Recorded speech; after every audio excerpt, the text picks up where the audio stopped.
Persistent cough is a problem that needs to be checked no matter what the age of the patient. That's according to a doctor at Maine Medical Center. News 8's Allie Miles spoke with a geriatric specialist about why former President Bush's doctors are taking his condition so seriously. She joins us with that part of our continuing coverage. Allie.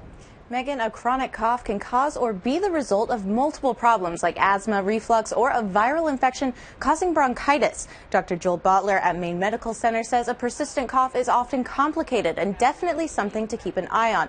He says in older patients like former President Bush, the decision to hospitalize is always complicated. It can mean hospitalization as a precautionary measure, but Bottler says it can mean there's also something more serious going on.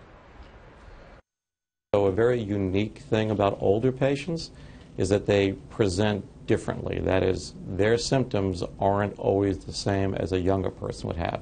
So it would not be uncommon for someone to have a cough who's an older patient and have heart failure. Congestive heart failure is the reason for that. And the doctor says, as was the case with the former president, the best thing you can do if the cough persists is to get it checked out just to be on the safe side. Reporting live in the newsroom, Allie Miles, News 8.